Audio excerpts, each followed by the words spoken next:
Hello guys, तो आज हम पढ़ेंगे स्वतंत्रता के अधिकारों को। जिन स्वतंत्रता के अधिकारों का बहुत ही अच्छा वर्णन आपको संविधान के अनुच्छेद 19 से लेकर 22 तक मिलता है।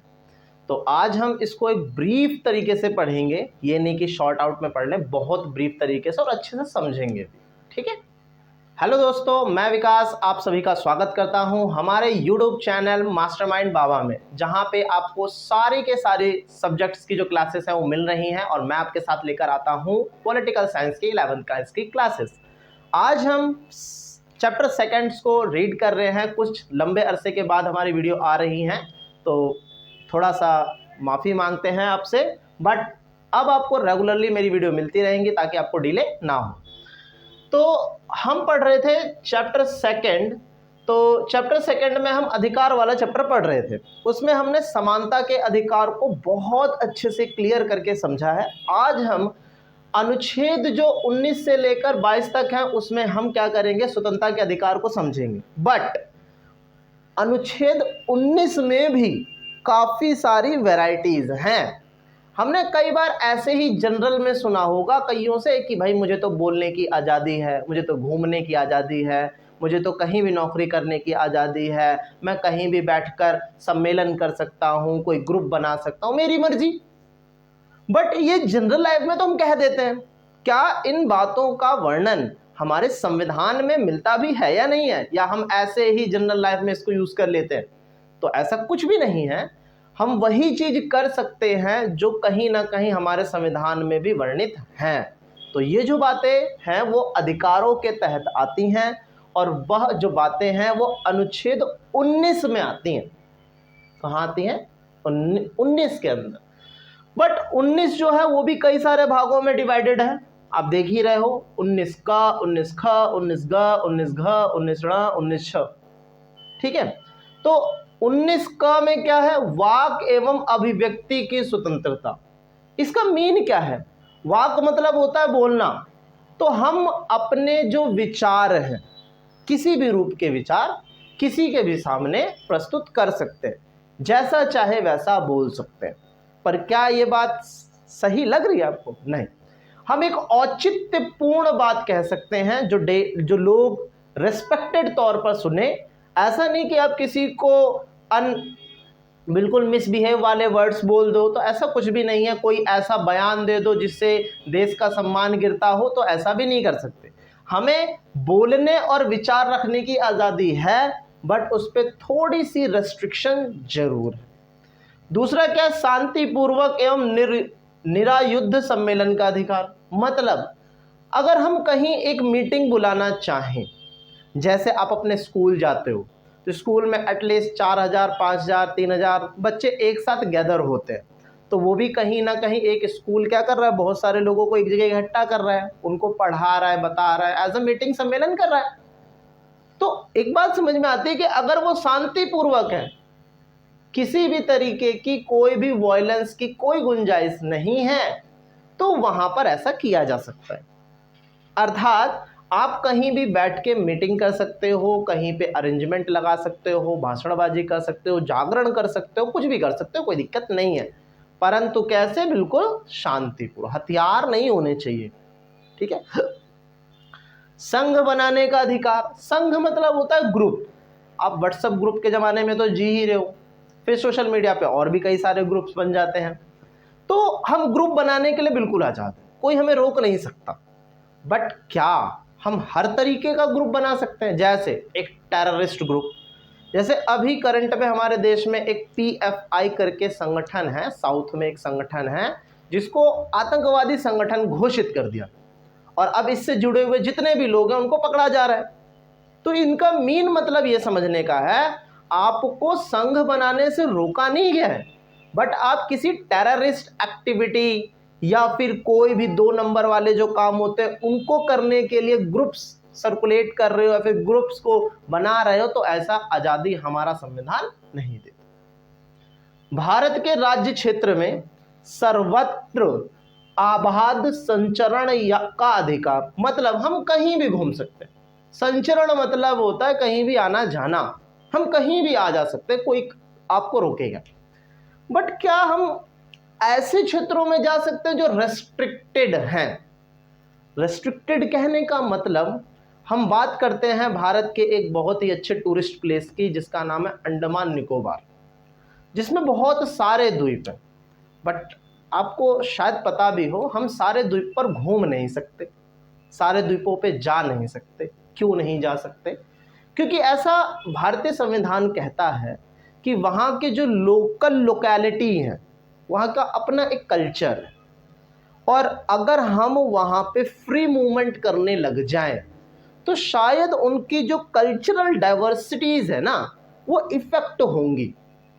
और अगर किसी की कल्चरल डाइवर्सिटी हम इफ़ेक्ट कर देंगे तो ये कहीं ना कहीं उनके लिए नुकसानदायक। इसलिए हमें अंडमान निकोबार में कुछ एरिया ऐसे हैं जहाँ पे टूरिस्ट के तौर पर हम जा सकते हैं, but all over Andaman Nicobar में हम टूर नहीं कर सकते। इससे बात समझ में आती है कि हम कहीं भी आ जा सकते हैं, आपको इंडिया भर के किसी भी क्षेत्र में रोका नहीं जाएगा, बट हाँ कुछ रेस्ट्रिक्शन रहती हैं।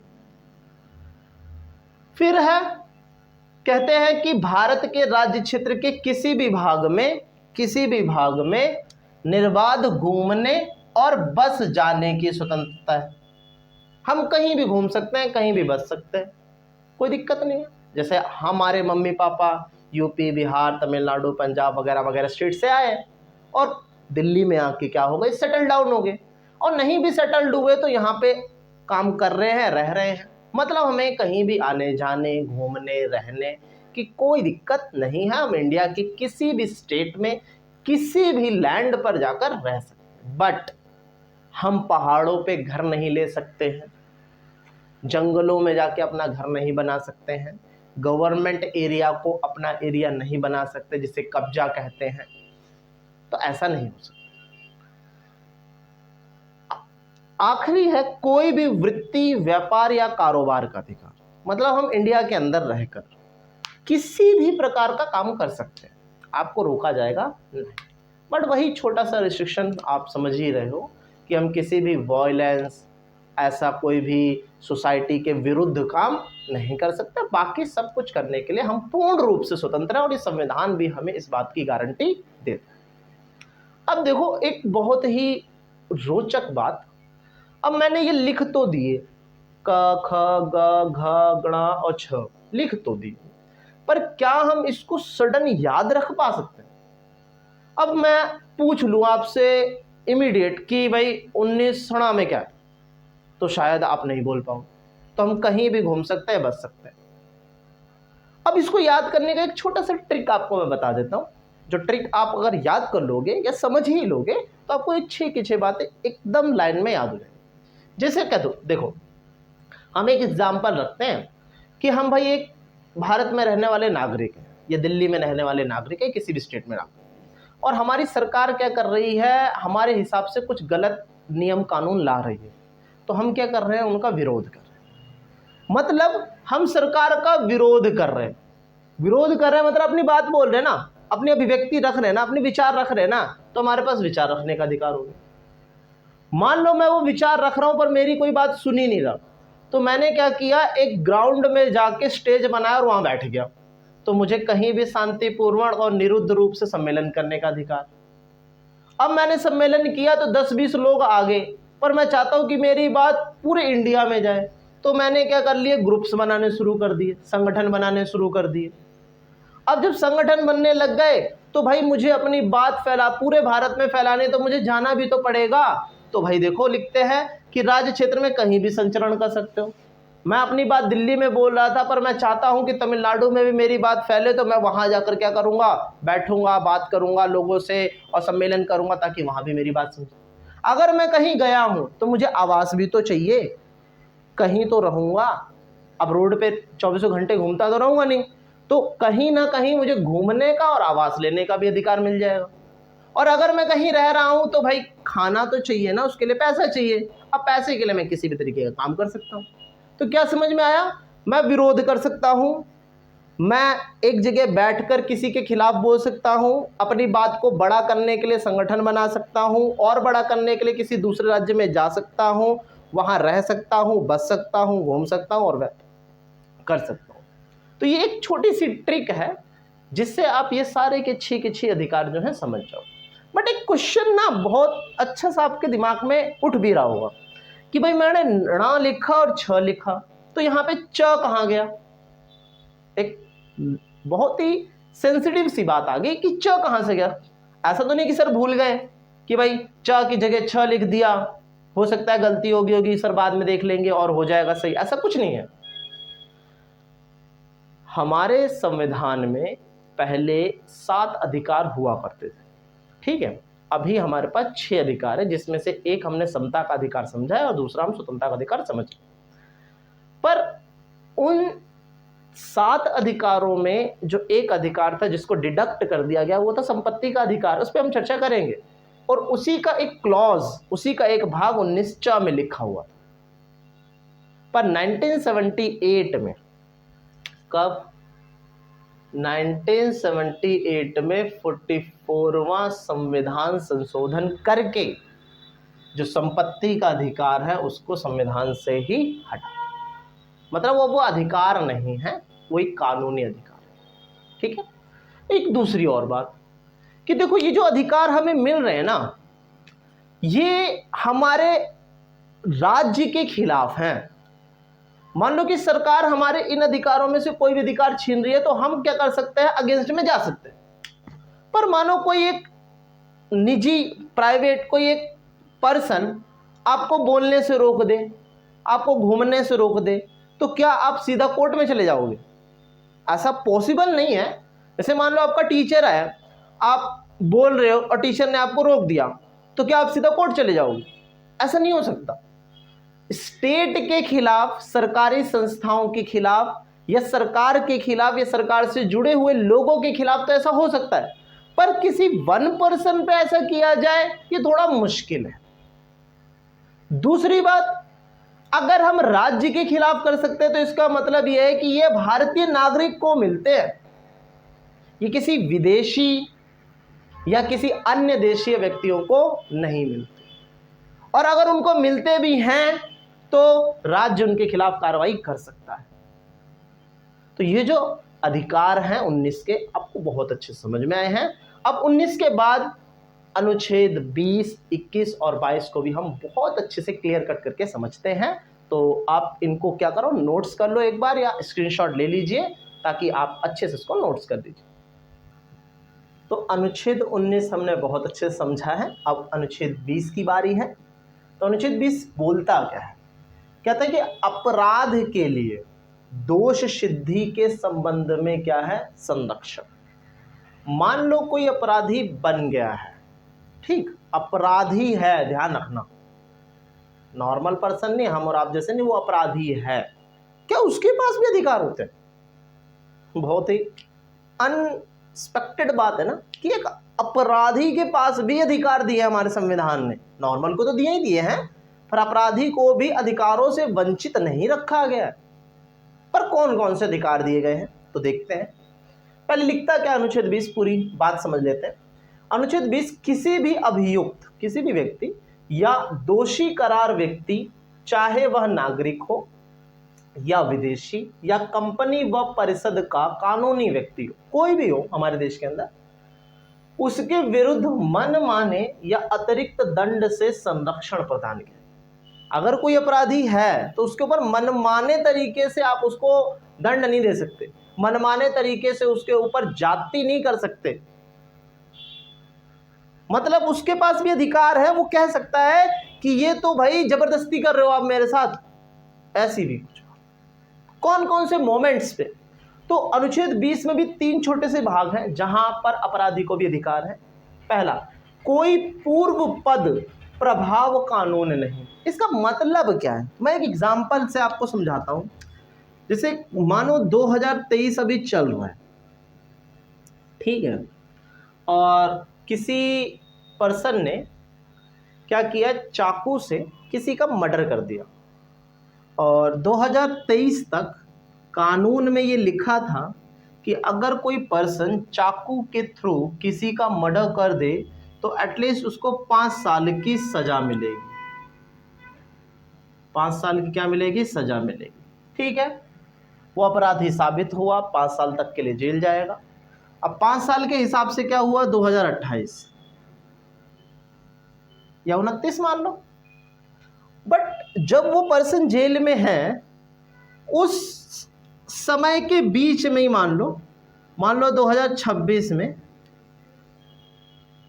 संविधान के कानूनों में कुछ बदलाव हुआ और ये कहा गया कि अब अगर कोई भी पर्सन चाकू से किसी का मर्डर करेगा तो उसे 10 साल की सजा होगी। अब कितने साल की सजा कह दी गई, 10 साल। समय बीता, 2028 आया और ये पर्सन कहता है कि भाई मेरा तो टाइम हो गया पूरा, अब मुझे रिहा करो। तो ऑफिसर्स आते कहते नहीं देखो, अब तो भाई 10 साल की सजा हो गई है, तो आपको 10 साल तक रहना पड़ेगा। उसने कहा ठीक है भाई।